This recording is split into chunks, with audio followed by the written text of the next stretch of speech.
beautiful souls, it's your girl Atiya. Did you see that spit?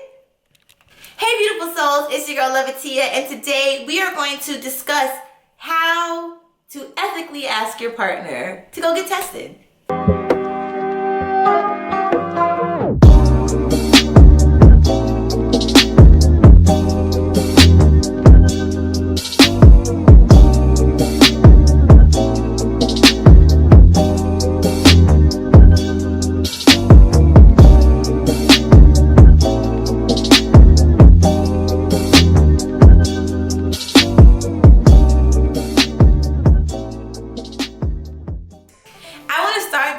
Off by saying, if you have a partner who you don't feel comfortable enough to ask about their sexual health status, you probably shouldn't be having sex with them. I just feel like you shouldn't have sex with anybody who you don't feel like you can have open communication with, especially if it's about something that's going to impact your physical health and their physical health.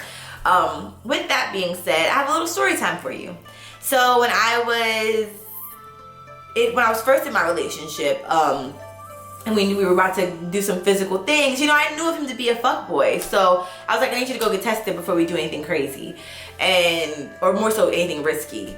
And he was like, I think he him and hawed about it or whatever, and then he acted like he went to go get tested.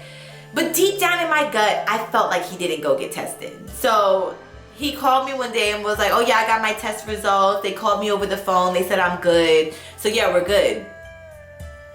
Now, I've gotten tested before, and I've never been called over the phone. If they say that if you get a call over the phone, I think that means that you have something, and that you might need to get treatment for it. So I feel like that was a really wicked lie.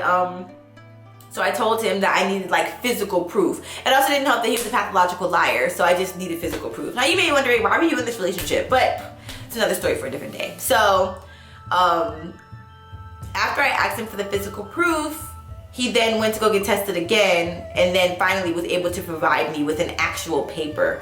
But just the fact, these are all red flags that I should have seen, and I saw them and I just ignored them. It's not even about seeing red flags anymore. It's about seeing them and ignoring them. That is a thing. So anyways, long story short, that to me was a significant moment in my life to make me realize that getting tested is super imperative to me. It's a boundary, and if somebody doesn't respect that boundary, we do not have to be having sex with each other.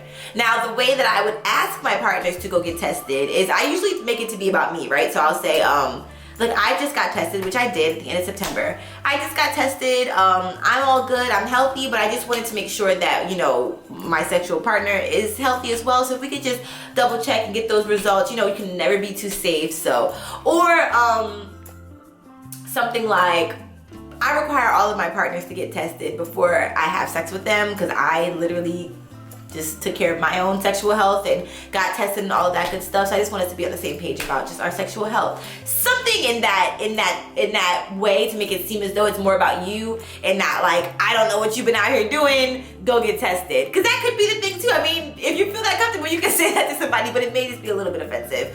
So yeah, I just like to say, you can also you can propose that you go to do it together. I think that's really sweet. My last Friends with Benefits and we did not go together, but we went at the same time. Or I went 1 week, he went a couple of days later or a week later. So that was cool. But I actually think that it's better to get tested together. And ideally, had I not just gotten tested by myself and known that I was good, I would have wanted to get tested with my partner because of the moral support aspect. Getting tested can be scary. It's not the most fun environment to be in. It's just like going to the doctor. It's just not, you just don't know. You just don't know. No matter how safe you are, you just don't know. So yeah, I would definitely recommend going to get tested together. That would probably actually be my most ideal circumstance, which would be to offer to your partner to go get tested with them.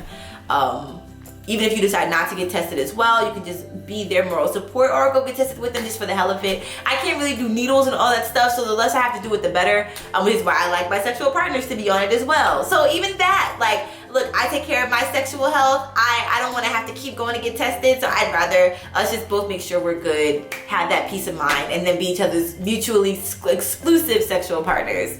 There's so many ways that you can have these conversations with somebody you're with, but again, you should be comfortable enough with the person you're about to have sex with to have this kind of discussion with them. Because if you can't talk about sexual health, then why are you having sex with them?